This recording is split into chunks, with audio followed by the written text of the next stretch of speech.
ইসলামের গুরুত্বপূর্ণ মৌলিক ইবাদত হজ, কোরবানি। একজন মুমিন, একজন ইমানদার এই কথাটা মনে রাখতে হবে যে ফরজ, ওয়াজিব, সুন্নতে মুআক্কাদা এই তিন আমলের ক্ষেত্রে কোনোভাবেই অলসতা করতে নাই, গাফলতি করতে নাই। এটা বাধ্যতামূলক। মুমিন মানে এই তিন আমল, যা কিছু আমার উপরে ফরজ, ওয়াজিব এবং সুন্নাতে মুআক্কাদা, এগুলো কোনোভাবেই একজন মুমিন ছাড়তে পারে না। যেটা হারাম এবং যেটা মাকরুহে তাহরিমি, সেটাও কোনো মুমিন কোনো অবস্থাতেই করতে পারে না। তাহলে মুমিন মানেই তার দ্বারা ফরজ, ওয়াজিব, সুন্নতে মুআক্কাদা ছুটবে না। মুমিন মানেই তার দ্বারা হারাম এবং মাকরুহে তাহরিমি বর্জন হবে, করবে না। এরই বলে মুমিন, এরই বলে মুত্তাকি, একেই বলে জান্নাতি। অতিরিক্ত নফল, মুস্তাহাব, মাসনুন এগুলো দারাজাত, মর্যাদা আরো বুলন্দ করে। মৌলিক এতটুকুতে কোনো ছাড় নাই। ইসলামের গুরুত্বপূর্ণ এই তিনটা ইবাদত, একটা হলো যাকাত, একটা হলো হজ, একটা হলো কুরবানি। যাকাত এবং হজ ফরজ ইবাদত, হজ এবং যাকাত, আর কুরবানি ওয়াজিব ইবাদত। তাহলে বোঝা গেল কি? বোঝা গেল হজ, যাকাত, কুরবানি এই তিন ইবাদতের ক্ষেত্রে একজন মুমিনের কোনোভাবেই গাফলতি করা, খামখেয়ালি করা উচিত না। একটা জিনিস বোঝা দরকার, ইসলামী শরীয়তের মধ্যে যেই আমলের যেই হুকুম, ওই আমলের মাসআলা জানারও সেই হুকুম। অর্থাৎ নামাজ যেমন ফরজ ইবাদত, তো নামাজের পূর্ণ মাসআলা বুঝে নেওয়া, জেনে নেওয়া এটাও ফরজ। যাকাত যেমন ফরজ, তো এটার মাসআলা বুঝা এটাও ফরজ। হজ যেমন ফরজ, এটার মাসআলা বুঝা এটাও ফরজ। কোরবানি যেমন ওয়াজিব, তো এটার মাসআলা বুঝা এটাও ওয়াজিব। মানে কোন অবস্থায় হলে, কি কারণে কারো উপরে হজ ফরজ হয়, কোরবানি ওয়াজিব হয়, যাকাত ফরজ হয়, এটা আমাদের জন্য প্রত্যেকের আলাদা আলাদাভাবে জানা ফরজে আইন। ফরজে আইন। অনেক সময় আমরা খামখেয়ালি করি। আমি স্কুলে পড়ছি, কলেজে পড়ছি, আমি সাধারণ মানুষ, আমি গ্রামের মানুষ, আমরা ছোটবেলায় পড়ালেখা করছি না, আমরা মূর্খ সুরক্ষ মানুষ, গ্রামের মানুষ, হুজুর কোন রকম আমরা পেটে ভাতে চলি। এই সমস্ত ৯-৬ কথা, বাটফারি কথা, এগুলো বলে আপনি শরীয়ত বুঝলেন না, আল্লাহর বিধান শিখলেন না, বুঝলেন না। এই সমস্ত অজুহাত খোদার কসম আখিরাতে হাসরের ময়দানে আল্লাহ পাকের সামনে দাঁড় করানো যাবে না, দাঁড় করানো যাবে না। এসব ফাইজলামি কথা আখিরাতের ময়দানে চলবে না, চলবে না।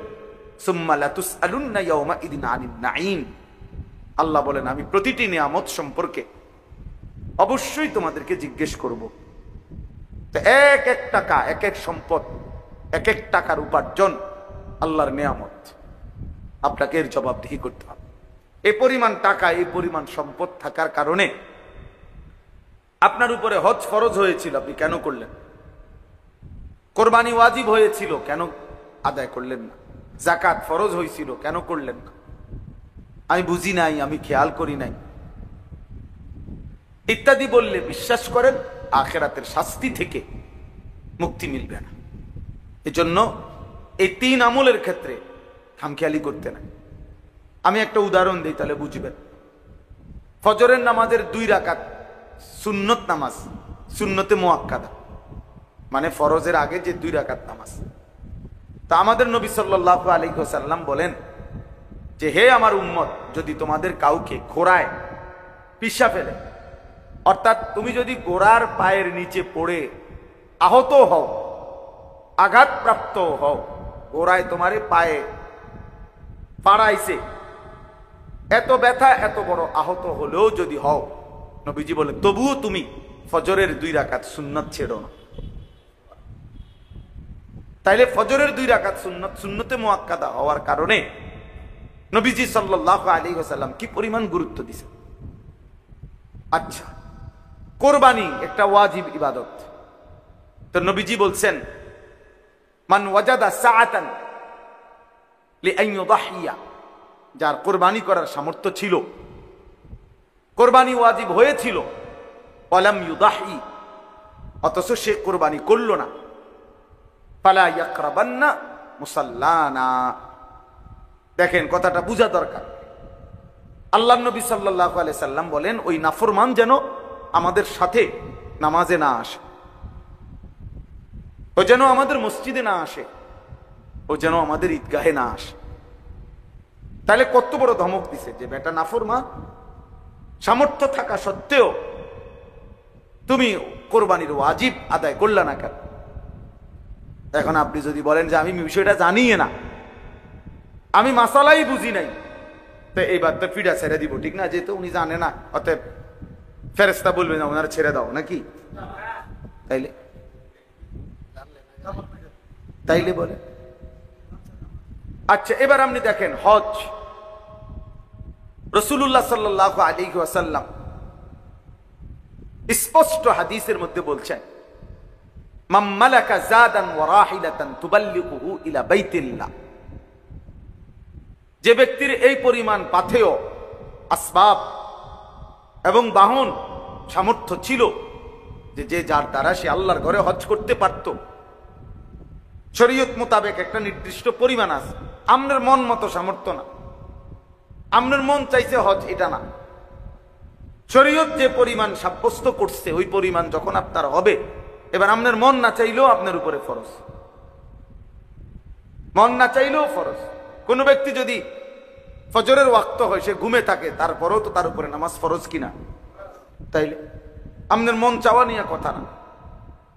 তো আল্লাহ নবী সাল্লাল্লাহু আলাইহি ওয়াসাল্লাম বলে, সামর্থ্য ছিল, ওই পরিমাণ পাথেয়, টাকা, সম্পদও ছিল, বাহনও ছিল, যার দ্বারা সে আল্লাহর ঘরে যাইতে পারত। কিন্তু ফামাতা ওয়ালাম ইয়াহুজ্জা, হজ না করে এই অবস্থায় সে মারা গেল।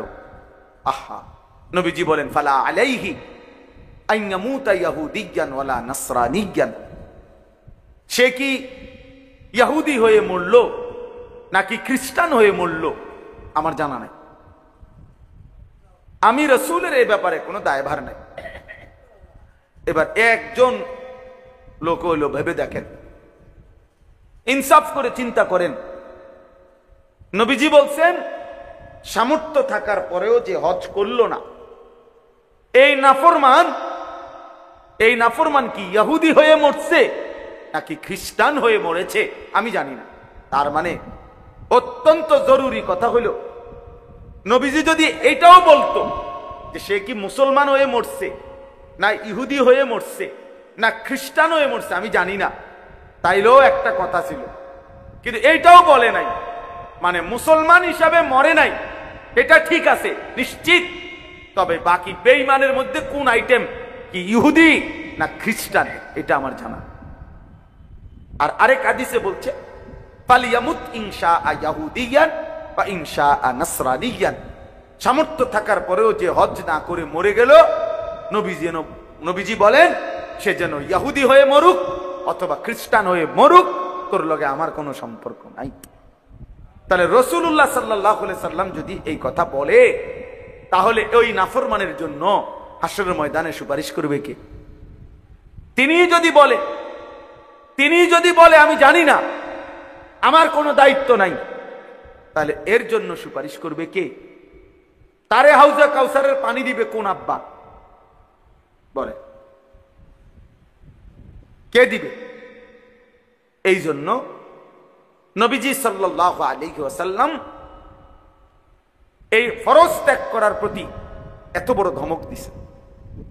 হাদিস শুনেন, আল্লাহর নবী সাল্লাল্লাহু আলাইহি ওয়াসাল্লাম বলছেন, যার উপরে যাকাত ফরজ হলো অথচ সে ফালাম ইউআদ্দি যাকাতাহু, সে তার যাকাত আদায় করে নাই, আল্লাহর নবী সাল্লাল্লাহু আলাইহি সাল্লাম বলেন, তার জমানো সমস্ত সম্পদ কিয়ামতের দিন বিষধর দুই মুখ সাপের আকৃতি ধারণ করবে এবং তার সমস্ত দেহের মধ্যে ওই সাপ তাকে পেঁচাইয়া ওই দুই মুখ দুই গালের মধ্যে রেখে, এই সাপ খোদার কসম, বুখারী মুসলিমের হাদিস, এই নাফরমানের দুই গালের মধ্যে বিষধর কালো টাক মাথা বিশিষ্ট সাপ তারে কামড়াইতে থাকবে, ঠোকরাইতে থাকবে, আর বলবে, বেঈমান, আমি তোর জমানো সম্পদ যা তুমি যাকাত দাও নাই। তাইলে আপনি এটারে কি মনে করছেন? মামুলি মনে করছেন আপনি এটারে? আপনি মনে করছেন বড় লোকে যাকাত দেয়, কিছু মানুষে কিছু লুঙ্গি দেয় আর পুরান কিছু কাপড় দেয়, যাকাতের কাপড় লাইন ধইরা, এটার নাম যাকাত? তাইলে যেই আমল ছেড়ে দেওয়ার ক্ষেত্রে এত বড় শাস্তি, তার ব্যাপারে কি আরেকটু সতর্ক হওয়া উচিত না? আরেকটু সচেতন হওয়া উচিত না?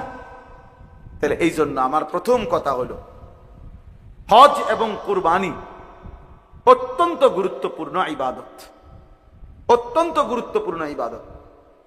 অতএব একজন মুমিন হিসাবে আমার প্রত্যেকের উচিত, বিশেষ করে কমপক্ষে আমি বেশি গুরুত্ব দিয়ে যেটা বলি, যে প্রত্যেকটা আকেল বালেগ, মানে প্রাপ্তবয়স্ক পুরুষ নারী, প্রাপ্তবয়স্ক বলতে কোনো পুরুষ তার যখন বীর্যপাত শুরু হয় তখনই সে বালেগ। তাইলে 14 বছরের পরে 15 বছরের ভিতরে কোনো ছেলে বালেগ হয়, আর কোনো মেয়ে মাসিক ঋতুস্রাব তখন তার শুরু হয়, তখন থেকেই সে বালেগ। আর হলো আকেল, অর্থাৎ পাগল না, মাতাল না, প্রতিবন্ধী না, এমন কোন সুস্থ স্বাভাবিক মানুষ প্রাপ্তবয়স্ক। এবার যদি সে বিবাহিত হোক অথবা অবিবাহিত হোক, সে বিদেশ থাকুক অথবা দেশে থাকুক, সে একত্রে সংসারে থাকুক অথবা ভিন্ন ভিন্ন থাকুক, যদি এই বয়সী পুরুষ কিংবা নারী, ছেলে কিংবা মেয়ে উপার্জন করে, কামাই রোজগারি করে, এমন প্রত্যেকের উচিত একজন আলেমে দ্বীনের কাছে এটা জেনে নেওয়া যে, হুজুর, আমার টাকা পয়সা সম্পদ এই আছে, আপনি আমারে হিসাব কইরা বলে দেন আমার উপরে যাকাত ফরজ কিনা, হজ ফরজ কিনা, কোরবানি ওয়াজিব কিনা। তাইলে সহজ। প্রত্যেকে যদি নিজ নিজ দায়িত্বে আন্তরিকভাবে, পুরুষ নারী, এই বিষয়টা গুরুত্ব দেয়, সহজ, প্রত্যেকের জন্য আখিরাত সহজ হয়ে গেল। আমি যদি ইচ্ছা করে, আমি সব সময় বলি, চোখ বন্ধ করলেই ঝড় থামে না, অর্থাৎ ঝড় তুফান আসতেছে, কেউ যদি বলে চোখ বন্ধ কইরা, কই না, যেহেতু আমি দেখি না তাহলে তুফান হয় না। বুঝি আপনি দেখেন না দেখে তুফান হয় না, আপনি চোখ ইচ্ছা করে বন্ধ করে রাখছেন দেখে না তুফান দেখেন, তুফান তো হইতেছে। তাহলে আপনি যদি বলেন আমি বুঝি না, তাই এতেই শরীয়তের মাসআলা আপনার থেকে রহিত হয়ে যাবে নাকি? কথা বলেন না কেন? শরীয়তের হুকুম, কবরের বিচার, আখিরাতের বিচার কি মওকুফ হয়ে যাবে নাকি? পুলিশের বহু আইন, ট্রাফিকের বহু আইন, ট্রাফিকের আমি জানি না, কিন্তু আমগরে যে ঢাকা চিটাগাং চলতে গাড়ি পুলিশ ধরে, বলে বুঝেন না আমার কথাটা, যে এটার এই সমস্যা, এটার এই সমস্যা। তাহলে আমি যদি বলি যে ভাই আমি তো আপনার ওই সমস্ত আইন জানি না, তো হে আমার আপনি যেহেতু জানেন না তা আপনি জানগা। কথা বলেন না কেন? তাহলে আপনি জানেন না কেন, এটা আপনার সমস্যা। এই জন্য আমাদের সমাজে এটা নিয়ে খুব গাফলতি। কিছু দান সদকা, একটা ফ্যান দিলেন, 2 কাতার টাইলস দিলেন, কোনখানে 5,000 টাকা দিলেন, এটা একটা দান, এটা সাদাকা। কিন্তু হজ, যাকাত, কুরবানি এটা ফরজ ওয়াজিব, এটা ভিন্ন বিষয়। আপনার ওই 5,000 টাকা দিয়া 10,000 টাকা দিয়া চাইেন, এটা আদায় হয়ে গেছে, এটা মনে করবেন না, এটা পৃথক আমল, গুরুত্বপূর্ণ, ফরজ ওয়াজিব। এক্ষেত্রে গাফলতি করা কোনোভাবেই উচিত। আমাদের সমাজে এই হজ এবং কোরবানির ক্ষেত্রে সীমাহীন গাফলতি। কিছু মানুষ বাংলাদেশ থেকে হজে গেছে, মনে করেন যাচ্ছে, আমরাও যাবো ইনশাআল্লাহ, আল্লাহ চাহে তো 28 তারিখ আমার ফ্লাইট। তো কিছু মানুষ মনে করেন ৮০,০০০ মানুষ এই বছর বাংলাদেশ থেকে মনে করেন হজে যাচ্ছে, তো সারা বাংলাদেশ থেকে কিছু মানুষ হজে গেলেই হজের হুকুম আদায় হয়ে গেছে, বিষয়টা তো এটা না। এটা তো জানাজার নামাজ না। তাইলে যার উপরে হজ ফরজ তাকে বুঝে শুনে তারে জেনে হজ করতে হবে। আমাদের সমাজে আমরা হজটাকে বানায় নিছি অবসরকালীন আমল অথবা আমার মনের চাহিদার আমল। অর্থাৎ ছেলে সব বিদেশ কিংবা দেশে কোনো কামে লাগাইছে, মেয়ে বিয়ে দিছে, বিল্ডিং করছে, জমি কিনার টার্গেট জমি কিনছে, 14 গোষ্ঠীর যত কাম শেষ। এখন বুড়া হইয়া গিরাগাড়ি জোরাজারি ছেড়ে দিছে, অসল বুড়া। এইবার সে মনে মনে আশা করে রাখছে যদি ফুতে বিদেশতে টিয়া ফাটাইয়া দয়া কইরা যদি হজ করায় তাইলে হেবড়া হজ করব, আর নাই তো ওনার উপরে হজ নাই। আহা, অথচ এই মিয়া গত 50 বছরে 3টা ছেলে বিদেশ পাঠাইতে গিয়া 3বারও 36 লাখ টাকা ব্যবস্থা করছে। বাড়ির জমি কিনতে বিল্ডিং করতে সব মিলাইয়া 30 লাখ 40 লক্ষ টাকা খরচ করছে। রাস্তার লগে জমি কিনছে, সব ব্যবস্থা করছে। আর নাফরমান যখন আল্লাহর ঘরের হজ্জের কথা বলা হয়েছে এবার কুমায় না, হুজুর ইডি আমরা রেডি হইতো না। আচ্ছা যাক, যদি আল্লাহ ফুতের আল্লাহ লোয়ায়, ফুতে যদি দয়া করে পাঠায়, হ্যাঁ তাইলে গেলাম, নাইলে আর কি করার আছে, এতেই শেষ হয়ে যাবে আখিরাত। আচ্ছা আমি একটা উদাহরণ দিই, এই রাতে এত লম্বা মাসআলা বলা সম্ভব না। আমি একটা উদাহরণ দিলে আপনি মিলাইবে সহজ। একটা উদাহরণ শুধু বলি, স্পষ্ট কিতাবের মধ্যে আছে, আমি নিজে পড়ছি। কোন ব্যক্তির মনে করেন তার বসত ভিটা ছাড়া, মানে যে গ্রামে থাকে এইটা বাদ দিয়া খেতে বাজারে যেখানেই হোক তার মনে করেন 10 শতক জায়গা আছে, কথার কথা 8 শতক 10 শতক জায়গা আছে, শুধু এর দূর। এখান থেকে যদি কিছু অংশ জায়গা বিক্রি করে 3 শতক 4 শতক, তাহলে হজের টাকা এবং হজের সময়কালীন পরিবারের স্বাভাবিক খরচের টাকা ব্যবস্থা হবে।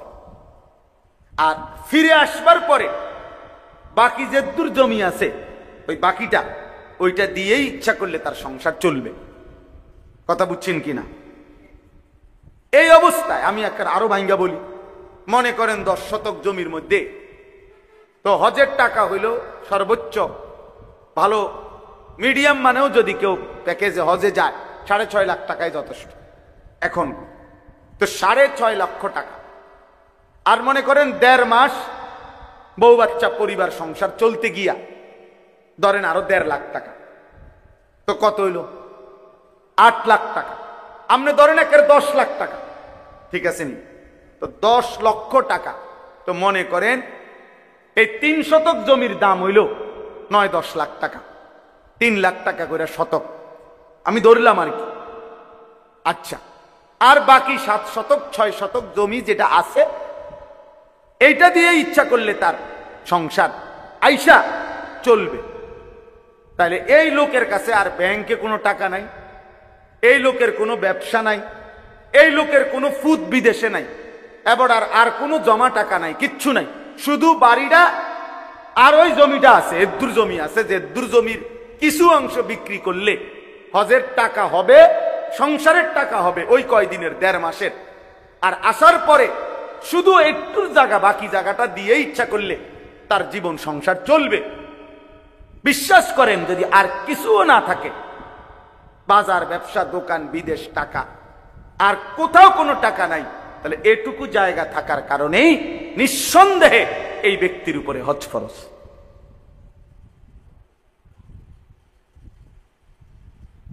একশো ফরজ, 100 ফরজ।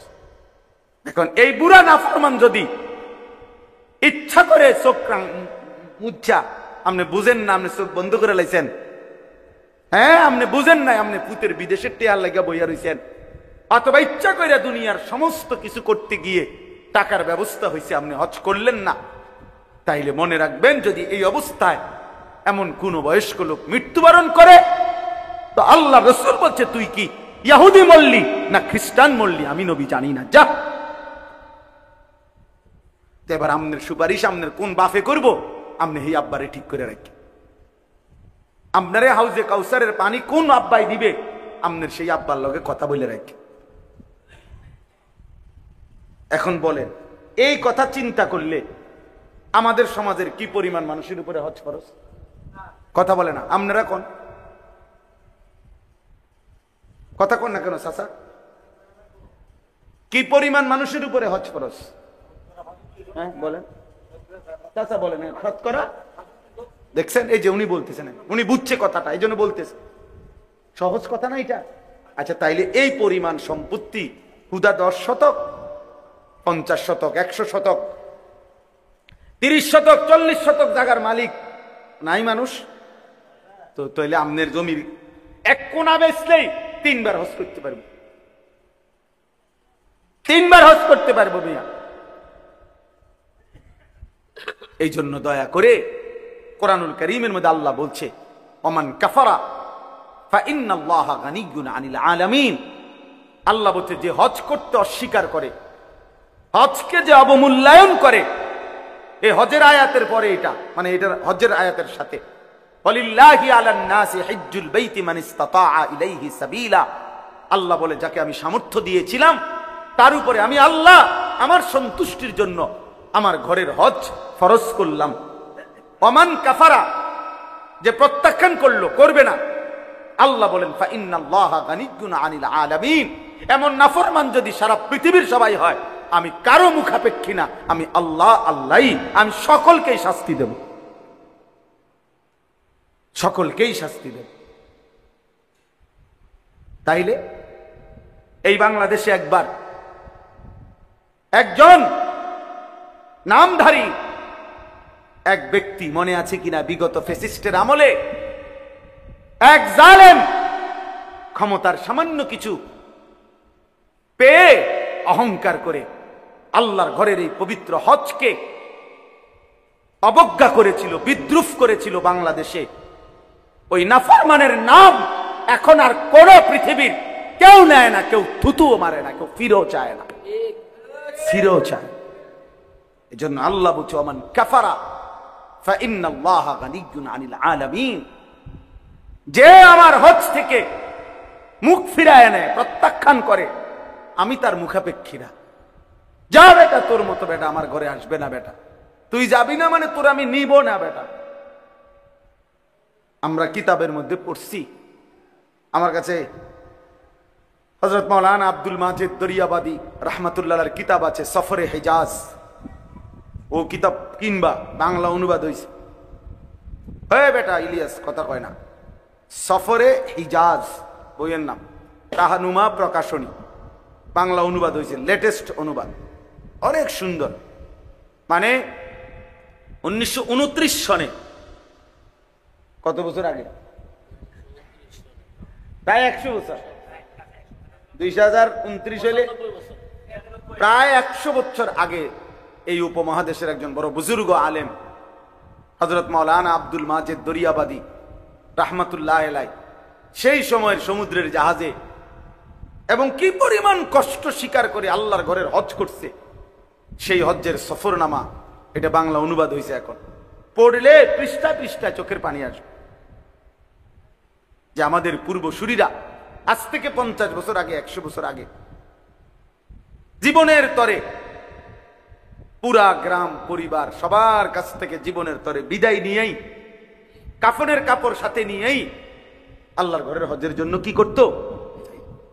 সবাই জানতো পথে পথে বিপদ, সমুদ্র পথের এই লম্বা সফর, মারা গেলে জাহাজ থেকে নদীতে ফেলে দিত, কোনায় দাফন করবো কই?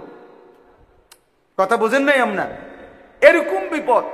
এরপরে মক্কা থেকে মদিনায় যাইতে পথে পথে দস্যু ডাকাতের ভয় আপনার। এরপরেও জীবনের মায়াকে উপেক্ষা করে আল্লাহর প্রিয় বান্দারা প্রতি যুগেই আল্লাহর ঘরের উদ্দেশ্যে ছুটছে। আর সামর্থ্য আছে, জায়গা আছে, জমি আছে, সম্পদ আছে, কত মহিলার কাছে আপনার স্বর্ণরৌপ্যও আছে, নগদ টাকাও আছে। এ বুড়ির কাছে আজকে 10 বছর যাবত কমপক্ষে 2-4-5 লাখ টাকা, 1 লাখ 2 লাখ টাকা আছে, সম্পদ আছে, বেডির নামে জমি আছে, বাপের মরার পরে জমি পাইছে, স্বামীর দেওয়া জমি আছে, পুতে কিনা দিছে অথবা নিজের আছে, স্বর্ণরৌপ্য আছে, জমানোর টাকা আছে, এগুলো মিলাইলে হজ ফরজ, কিন্তু আদায়ও করে না, খবরও নাই, বুঝেও না। আমাদের দেশের মহিলারা রে, পুরুষরা যাকাতের মাসালাও বলে না, হজের মাসালাও বলে না, কোরবানির মাসালাও বলে না, বলে শুধু ফেতরা 100 টাকা, 100 টাকা ধরো তোমার ফেতরা দিয়ে লাইছি। আরে বাপরে, হ্যাঁ চিন্তা করো না, ফেতরা দিয়ে লাইছি তোমার। আরে সুবহানাল্লাহ, ফেতরা দিয়ে লাইছি, টাকা 110 টাকা। এটারে মনে হয় না মাইক নামাইয়া দেয়। দেখবেন অনেক গ্রাম অঞ্চলে মসজিদে রমজান মাসে একেবারে প্রথম শুক্রবারে বারিন্দাতে জোরে জোর ফেতরা কত মাইকে কইয়া দিয়েন, হ্যাঁ যাকাত কত, এটা না শুনবেন, এটা না শুনবেন। ওই যে 110 টাকা, বোঝেন নাই কথাটা? মানুষ 6 জনের ফেতরা আইব 600, সমস্যা কি? এটা দিতে দেয়, যদি মাইক নামাইয়া দেয় তো মাইকের খরচ দিয়ে আর টেয়া থাকতো না। এই জন্য খামখেয়ালি আমরা। আমি সিজন দেখে, এখন হজ্জের মৌসুম, কোরবানির মৌসুম। আপনি শনিবারে আপনার আশ্চর্য হবেন, এটা সারা পৃথিবী দেখছে আলহামদুলিল্লাহ। শনিবার দিন সর্বশেষ, এই শনিবার দিন বাদ ফজর, ফজরের নামাজের সালাম ফিরাইয়াই পাকিস্তানের সেনাবাহিনী নারায়ে তাকবীর আল্লাহু আকবার বলে চূড়ান্ত হামলা করছে ইন্ডিয়ার বেঈমানদের উপরে। 3 ঘন্টার ব্যবধানে ওই বুড়া আব্বা আমেরিকার থেকে ফোন করছে, তাই মেলাও। হ্যাঁ, বুড়া বেঈমান তাড়াতাড়ি বলছে থামো থামো, উড়াইয়া লাইব, উড়াইয়া ফেলবে, উড়াইয়া ফেলবে। বলছি বুঝাইছে, সারা পৃথিবীরে ফিলিস্তিন মনে করো না, সারা পৃথিবীরে গাজা মনে করো না, বুঝেন নাই? এই জন্য ফজরের, আমি কত মনে আছে নি, এ কথা আমি বহু বয়ানে বলছি, কেউ শুনছে কিনা, যে ফজরের নামাজে মোমেনের বিজয়, ফজরের ওয়াক্তে মোমেনের বিজয়। এই দিন প্রমাণ হয়েছে। আবার খবর লাগাও, আবার দেখো খবরে, ফজরের নামাজের পরে সালাম ফিরাইয়াই আল্লাহু আকবার বলে আক্রমণ করছে। আমার মন বলছে ফজরের পরের আল্লাহু আকবার বলার সাথে সাথে আল্লাহর আরশে আল্লাহ ঘোষণা দিছে, যা ফেরেশতা বিজয় দিয়া দে, যা। আমার বান্দা তাকবীর দিছে, দে বিজয় দিয়ে দে। ফাল মুগীরাতি সুবহা, কোরআন শরীফ আছে, ওয়াল আদিয়াতি যাবহা, ফাল মুরিয়াতি কদহা, ফাল মুগীরাতি সুবহা। আক্রমণের সময় আল্লামা আজিজুল হক রাহমাতুল্লাহ আলাইহি, সকাল বেলার আক্রমণ, ফাল মুগীরাতি সুবহা। আল্লাহ কোরআনে বলছে, ইমানদার ঘোড়া, মুমিনের ঘোড়া ভোরবেলা আক্রমণ করে আর দুশমনের সমস্ত পরিকল্পনা প্রতিরক্ষা তছনছ করে ভেঙে দেয়। আলহামদুলিল্লাহ, আলহামদুলিল্লাহ। এই জন্য যুবক মনে রাখো, আগামীর পৃথিবী ইসলামের পৃথিবী ইনশাআল্লাহ। ফিলিস্তিন আর ইসরায়েল যুদ্ধ, এটা 2 দেশের যুদ্ধ না, ঈমান আর কুফরের যুদ্ধ। পাকিস্তান আর ভারত 2 দেশের যুদ্ধ না, ঈমান আর কুফরের যুদ্ধ। কাশ্মীর আর ভারত 2 দেশের যুদ্ধ না, ঈমান আর কুফরের যুদ্ধ। আরাকান এবং বার্মা 2 অঞ্চলের যুদ্ধ না, ঈমানদার আর বেঈমানের যুদ্ধ। এটা এজন্য ইনশাআল্লাহ মুমিনের বিজয় আসবেই। শুরু হয়েছে, শুরু হয়েছে। আমি তো বলছি গতকালকেও, আমার একটা আইডিয়া হয়েছে যে গত 15 বছরে 16 বছরে ওই জালেমের হুমকি ধমকিতে আমরা ভাবছি ইন্ডিয়ার মনে বহুত কিছু আমগরে এইভাবে বুঝাই আইছে।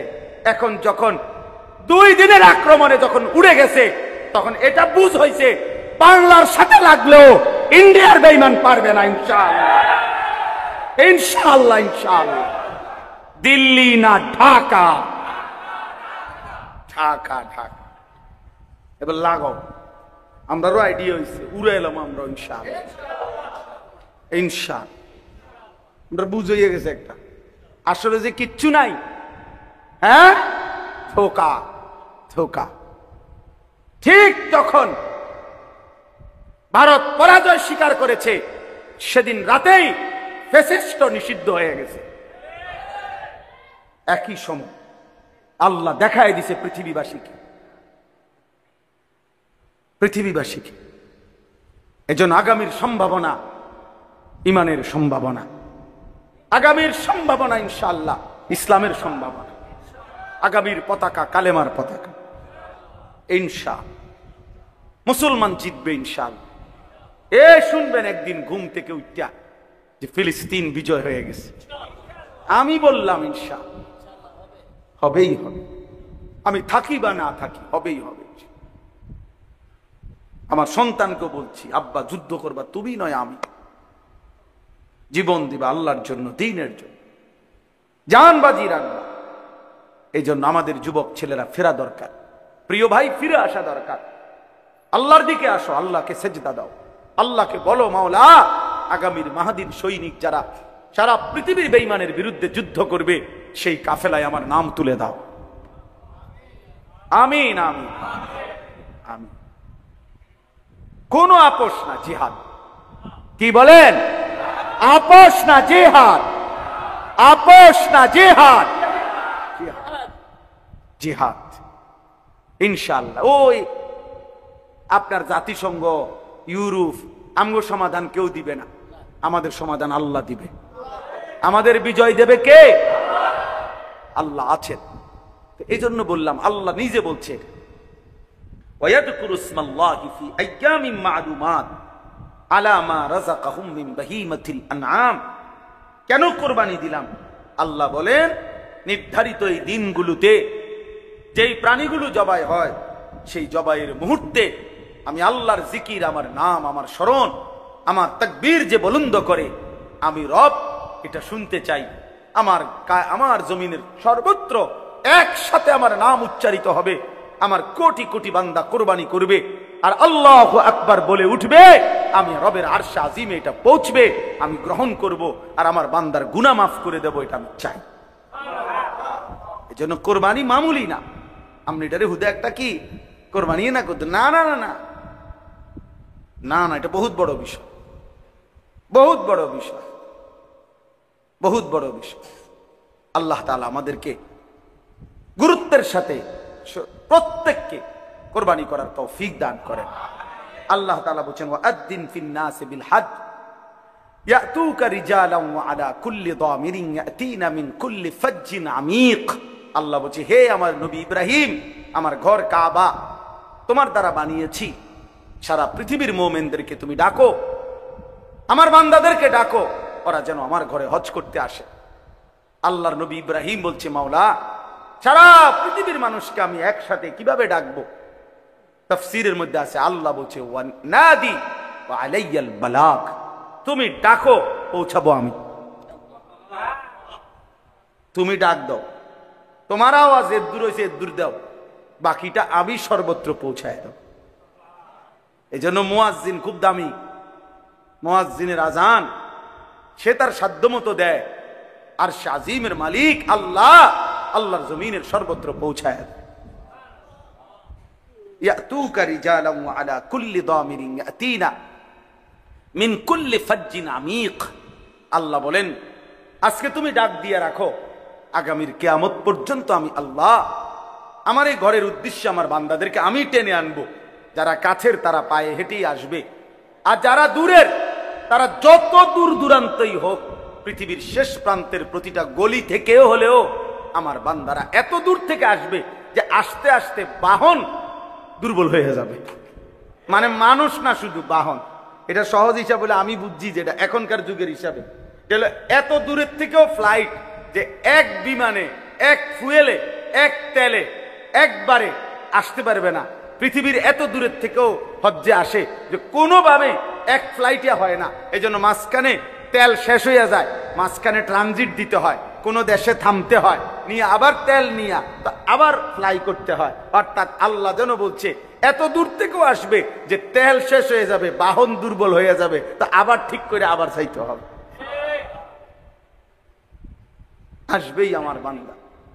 এবার আল্লাহ তাআলা বলেন, এই শেষ কথা হলো, আল্লাহকে যদি জিজ্ঞাসা করেন মাওলা নামাজ জাকাত রাখা ফরান, জাকাত বাইর থেকে দিলেই হয়, রোজা এলাকার থেকে আদায় করলেই হয়, সব ইবাদত জিকির বলেন, তেলাওয়াত বলেন, দান বলেন, সাদাকা বলেন, এই ভাই শেষ কথা শুনে মজার কথা এটা, সব ইবাদত তো যার যে জায়গার থেকে করলেই চলে, চলে না?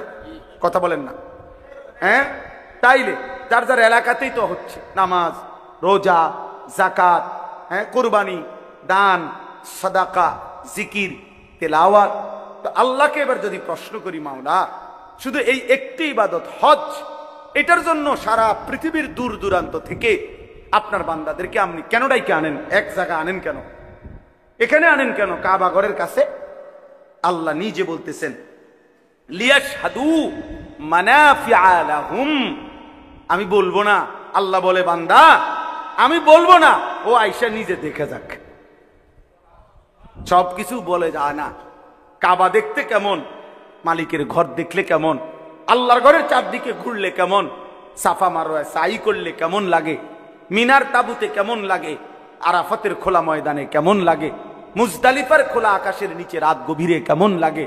রব্বে কারীম বলে ওরে আসতে বলো, আসলেই আমি উপকারিতা নিজে দেখাবো,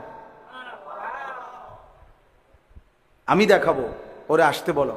লিয়াশহাদু, সে যেন দেখে যায়, সে যেন উপস্থিত হয়, আয়েশা যেন সরাসরি উপকার দেখে। এই জন্য প্রিয় ভাই, দিল দিয়া মহব্বতের সাথে যে আল্লাহর বান্দা হজে গেছে এবং হজের কাজগুলো আদায় করছে আল্লাহর মহব্বত নিয়া, পৃথিবীতে যুগ যুগ ধরে এটা বাস্তব যে আল্লাহর জন্য যে গেছে নিশ্চিত আল্লাহর দয়ায় তার জিন্দেগি বদলে যায়। আয়েশা দিনদার হয়ে যায়, হয় না? আয়েশা পরিবর্তন হয়ে যায়।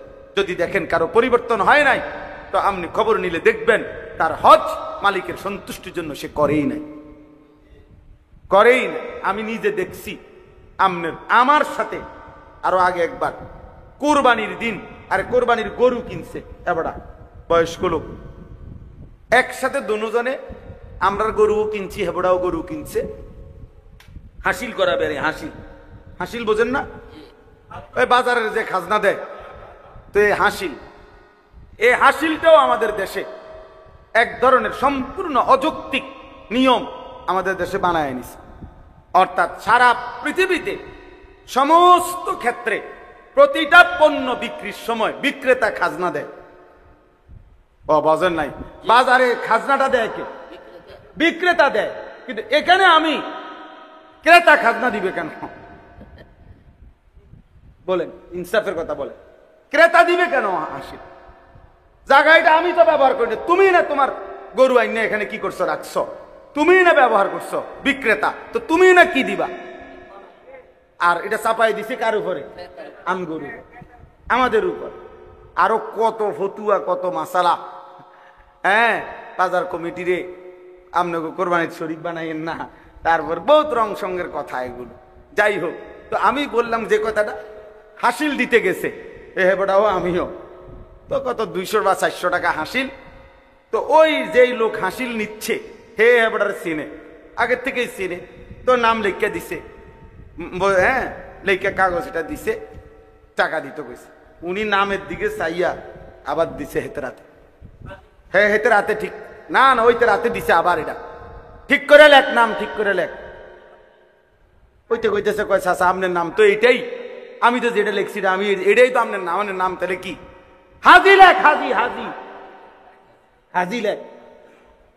খামখেয়ালি মনে করছো? মানে এতটি হাকি খামখেয়ালি? 2-3 লাখ টাকা, এতগুলো টাকা যায় কই? হ্যাঁ, হাজি লেখ। আমি মনে মনে কইলাম, চাচা 200 টাকার মাত্র একটা হাসিলের কাগজের মধ্যে 60 লাখ টাকা কোরবানি করে দিলেন, বরবাদ করে দিলেন। আপনি এটা দিয়ে কিরবেন? এটার মধ্যে হাজি লিখলে বাজারের কোনাটা ফাড়িলে দিয়ে ঢালাই দিবেন আপনি। হাসিলের কাগজ এটা দিয়ে কি তাবিজ বানাইবো বেটা? না এটা বৌরি, তো এটা কি? এইটার মধ্যে হাজি লিখতে হইব? এটা যেন না হয় আল্লাহর জন্য। কার জন্য? আল্লাহর জন্য। তাহলে ইনশাআল্লাহ কথা শেষ। যাকাত, কোরবানি, হজ আমরা মাসআলা জানার, নিজ নিজ এলাকার আলেমদের থেকে বুঝার চেষ্টা করব, বলেন ইনশাআল্লাহ। আর যুবক ভাই, ইসলামের জন্য ভাববো আমরা ইনশাআল্লাহ। নামাজ পড়ো, নামাজ, আল্লাহকে ডাক। সিটারি বাটফারি করলে নারী, ছবি, মদ, জুয়া, অশ্লীল দৃশ্য, চুলের পেখম, বেনামাজি জিন্দিগি, নামাজ পড়লা না, মনে করো ইমানের জন্য, ইসলামের জন্য, আল্লাহর দিন বিজয়ের জন্য মালিক তোমারই নিবে না। আমনে আকামলা তখন পইরাই থাকবেন, আর ঠিকই ইমানদার মুজাহিদ আল্লাহর দিন বিজয়ী করে ফেলবে ইনশাআল্লাহ। আল্লাহ আমাদের প্রত্যেককে কবুল করেন, আগামীর বাংলাদেশকে দ্বীনের জন্য, কোরআনের জন্য কবুল করে নেন, আমিন আমিন। আল্লাহ তাআলা আজকের এই মাদ্রাসা, আমার প্রিয় ভাই, মাশাআল্লাহ, হ্যাঁ, আমাদের হাফেজ মকবুল ভাই, মাওলানা মকবুল ভাই আমারে সেই রোজার ঈদের পরে আমারে বলছে বাস্তবেই যে শুধু একটু দোয়া করে যাওয়ার জন্য, যে কোনো এক বেলা। তো একবার কি সময় যেন দিছিলাম ডেট, আবার এটা আরেকখানে দিয়ে দিছে কেমনি পরামর্শক হয়ে, তা আজকে আবার আলহামদুলিল্লাহ এটা মাহফিল হয়ে গেছে। আল্লাহ তাআলা উত্তম ভাবে কবুল করে নেন, আল্লাহ তাআলা এই মাদ্রাসা বরকত দান করেন। প্রিয় ভাই, আমার সহজ কথা হলো, ইখলাস থাকবে, তাকওয়া থাকবে, অর্থাৎ আল্লাহর জন্য হবে, গুনাহ থেকে বেঁচে থাকার চেষ্টা হবে, নিশ্চিত কারো বিরোধিতায় মাদ্রাসা আটকাবে না, আল্লাহ উঠায় দিবে মাদ্রাসা। শর্ত কি? ইখলাস ও তাকওয়া। আমার শায়েখ এটা বলছে, আল্লামা মুফতি মুশতাকুর নবী সাহেব হুজুর সবসময় বলে, ইখলাস ও তাকওয়ার পুঁজি লাগাও, অর্থাৎ আল্লাহর জন্য হবে, গুনাহমুক্ত হবে। ইন্নামা ইয়াতাকাব্বালুল্লাহু মিনাল মুত্তাকিন। আল্লাহ হাবিল কাবিলের কুরবানির দিনে বলে গেছে যে নিশ্চয়ই আল্লাহ মুত্তাকির ইবাদত কবুল করে, গুনাহমুক্ত। আল্লাহ যেন এই প্রতিষ্ঠানকে গুনাহমুক্ত রাখেন, আল্লাহ যেন আমাদের সকলকে দ্বীনের জন্য ইখলাস ও তাকওয়া দান করেন। যেই মা বোনরা এসেছেন, আল্লাহ তাআলা আপনাদেরকেও আবেদা সালেহা হিসাবে কবুল করেন। মা বোনদের কাছে অনুরোধ, যাকাতের মাসআলা বুঝা দরকার, কুরবানির ক্ষেত্রে আপনারা কুরবানি আদায় করার চেষ্টা করবেন। আল্লাহ তাআলা আপনাদেরকেও কুরবানি আদায় করার, আল্লাহর ঘর দেখবার তৌফিক দান করেন। সর্বশেষ কথা মনে রাখেন, যুবক ভাই তোমরাও মনে রাখো, আমার একটা শেষ কথা আছে। কথাটা হলো, আমি সব সময় বলি, যেই চোখ আল্লাহর ঘরের কালো গিলাফ দেখে নাই, যেই চোখ মদিনার সবুজ গম্বুজ দেখে নাই, আমার দৃষ্টিতে তুমি কিছুই দেখো না। ওই চোখ যেন কিছুই দেখে, সে দেখলোই কি আর, যে মালিকের ঘর দেখলো না।